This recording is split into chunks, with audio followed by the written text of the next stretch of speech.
Okay, as you know, we're going through the book of First Peter. First Peter is an epistle, it's a letter. And we are at chapter 1, and we are looking at verse 17. Now, verse 17 reads as follows. And if you address as Father the one who impartially judges according to each one's work, live out your time of your temporary residence here in reverence and in fear. Now, last week we looked at the part of that verse that related to, since you call God your Father when you pray to Him, and since He's going to be your judge, and we spoke about judgment, what judging is, and all that entails for the believer and unbeliever alike. What is going to be the difference? Spoke about judgment. This week I want us to focus on the word fear. Fear of God specifically. When I tell you the words fear of the Lord or fear of God, what do you think? What are the images that are conjured in your mind? Or what are the emotions that you think in your heart when you say fear of the Lord? That's where we're headed. And a lot of times people misassociate fear of God with this kind of like a Hollywood type of a movie where there's fire and brimstone, and just you're supposed to be deadly afraid of this God who's ready to smite you at any second you made the slightest wrong turn, and He's there to punish you. That's the idea most people get when you say fear of God, but that is not a biblical definition of God. God's fear or fear of the Lord. So what is the biblical definition? Since we spoke about the progressive nature of revelation, meaning today in the New Testament we know a lot more than they did in the earlier times of the Old Testament, we also see how much God revealed Himself to us through His love, through His explanation of His love.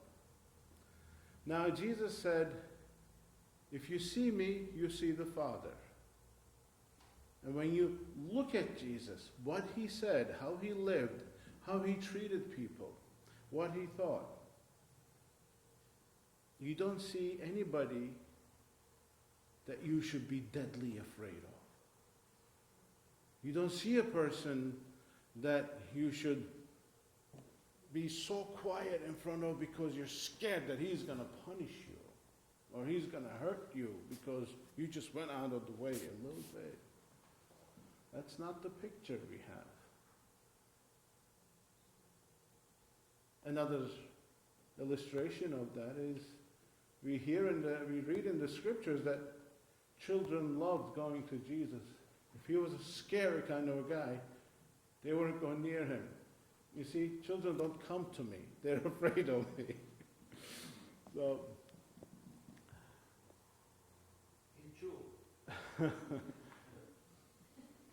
good question. But fear of God is not what we thought it was in the past. When we do a serious study of the scriptures and God's Word, we see, just like Pat also mentioned, fear of God is explained best by a reverence awe. It's an attitude where you're kind of speechless and you're scared in the sense that you don't want to hurt this power, this person before you. I'm going to give you one example from the Old Testament. You all know the story of Joseph, right? He was sold into slavery when he was a teenager. And the person that bought him as a slave was a person called Potiphar. He was the captain of the guard, that was called, of Pharaoh.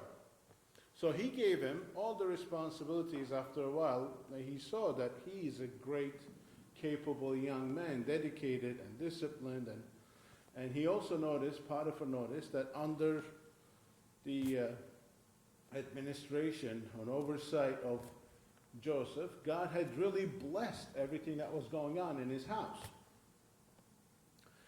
One day, Potiphar's wife tempted Joseph. And this happened again and again and again. It came to a point where Joseph said, no, this is not going to happen. And he ran out from there. But right before he did, this is what he said. How can I do this great wrong against who? God. Not to Potiphar. He said, Potiphar gave me jurisdiction over all his goods, everybody that works here, and he's done this to me and that to me, that way. But how can I do this great wrong to God? And that's fear of God, you see. It's not that he was afraid that God's going to punish me, or what would Potiphar do to me? That wasn't it. How can I do this great wrong to God? Do you see the relationship in there that Joseph had with God? You see how delicate almost it is? How pure that is? It's not from one person who's scared of the other one. It's like, how can I do this wrong to God? And that's the fear of God. Fear of God, stay with me please, this is very important. Fear of God is a relationship. Follow me with this. Fear of God is a relationship that we have with Him. Fear of God is so afraid of damaging that relationship. That relationship is so pure and holy and beautiful. It's priceless that your fear is to damage that relationship. I was thinking about an example of how can I equate an illustration of sorts of what there can be. So, as you might know, I'm spending some time with babies these days, well, one in particular. So, I was thinking, this relationship is best, in my mind, likened to the fear you have when somebody gave you a brand new, just born, newly born baby in your arms. What would you feel? You would feel responsible. You would be afraid to do anything wrong. If you're supposed to walk with that baby in your arms, you would just disregard everything that's around you and just watch your step. At least I had to. But are you following me? That feeling that you have, that responsibility, that fear is best explained in this way. You are so cautious of this delicate relationship that God has given you. I'm not talking about the baby, I'm talking about His love now. This delicate relationship that He has given you through dying on the cross, through paying for my sins on the cross. That we should be almost afraid to ruin that relationship. And that's what the fear of God is. We shouldn't be afraid of the negative consequences that God might throw at us, which there are consequences and we'll get to it. But we should be more afraid of damaging that relationship. that we have with God. And that should be the source of our fear. And that fear starts with having that relationship. Do I have that relationship? Do you have that relationship? Is your relationship based on some vague knowledge of, yes, there is a God out there? Or even, yes, I know Jesus died, he lived and he died, he was crucified. Yes, I know Jesus died for the sin of mankind. If you believe all this, you do well. But this is not a relationship. Is that a relationship? If you were Jesus, would you consider this a relationship? You have relationships in your life. Husband, wife, friend, mom, dad, brother, sister. Is this the source of your relationship? You just know that the other person is there. That's no relationship. That's knowledge. Knowledge doesn't save you. Relationship does. Do you have a relationship?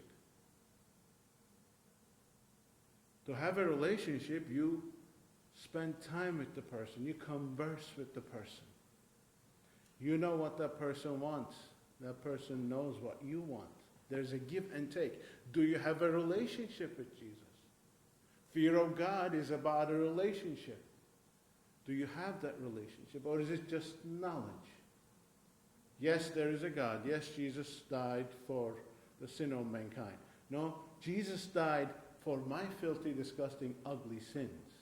And because he did that, I don't have to suffer in eternity. Now that I know that, do I have that relationship? Do you have that relationship? Only if you have that relationship, you will be afraid to lose and damage that relationship. And only then you can say, I have the fear of the Lord. This is my understanding of fear of God. And I believe this is what the Bible teaches. Damaging that beautiful, delicate relationship. Now, how do you know if you have that relationship? One thing I said is, you need to spend time with the other person. Are you spending time with the other person? How do you spend time with God? How is that possible? Well, we spend time with him in prayer, in quiet time. When I say quiet time, this is what I mean. Quiet time is a period of time you elect every single day. It's usually the same time of the day. You schedule, just like you schedule going to work, going shopping, taking your car to the mechanic, and going to the doctor. You have a schedule of all things. You schedule a quiet time with God. You say from 6 a.m. to 7 a.m. is my time with the Lord. If you want to come in that time, you have to make an appointment. Sorry, you can't. So, what do you do in this time? One, you quietly read his word. Now, we read his word in the following ways. One, chronologically. In other words, you just start reading. Let's say you started reading Matthew. You read that day. Wherever you left off, you pick up from there, and you continue reading the next day from there. So you just continue on a straight path. You don't jump around back and forward, and you just read it straight. Then, during this quiet time, you read devotionally. Now, your chronological reading is just to get knowledge. What happened, when it happened, what did he say, and you will learn a lot from that. Second is the deeper level of your relationship, which is the devotional reading, which is when God speaks to you directly. What is devotional reading? You read a verse, or even half a verse. Sometimes it's one word, and you do it prayerfully, devotionally. You don't just read it and gloss over it. You just read it and take it to God. And you just kind of meditate on that word or that verse. And you know when God is speaking to you. You just stay there. You pray that verse or that word back to Him. So ask Him, Lord, what are you telling me? How does this fit in my life? What are you showing me with this verse, with this word? What is there for me to know, for me to understand? Are you warning me about something? Are you encouraging me about something? Are you chastising me for something that I'm doing wrong? You will know the answer. You will. Slow, devotionally, from your heart. You read, you spend time with Him. Then you pray.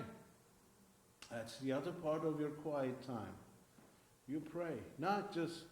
You don't just pray, Our Father, and just, Lord, here's an unnegotiable list of everything I need.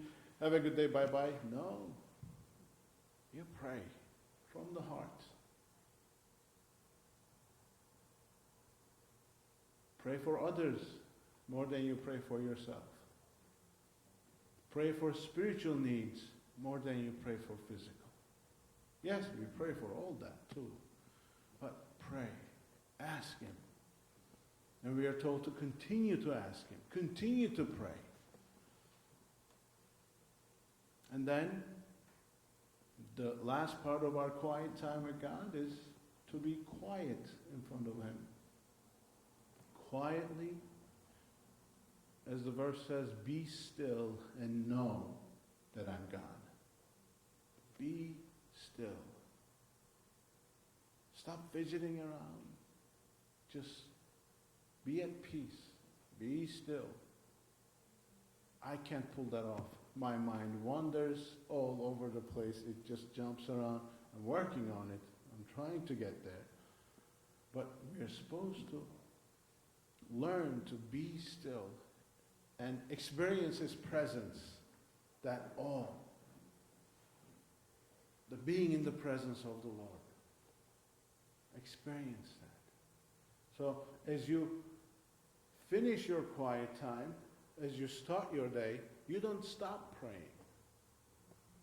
As you're walking to your car, you see your neighbor or the house they're living. Pray for them. As you drive down, as you remember people God will bring to your mind, pray for them.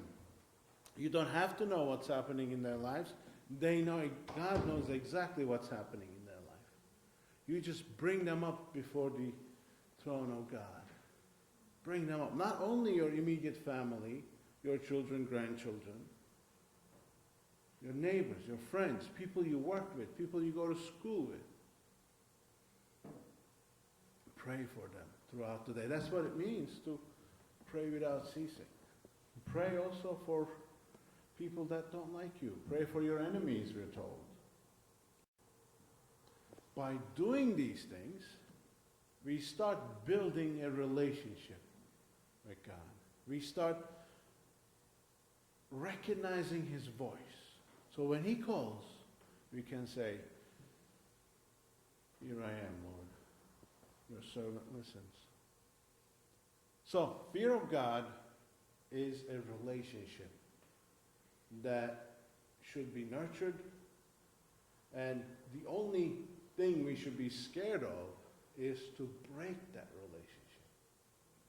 We should be so involved with that gift that He's given us, which is our salvation, that we should be scared to damage it. Somehow break it. Break that communication with Him, that relationship. Next time you hear fear of God, remember this. God bless you.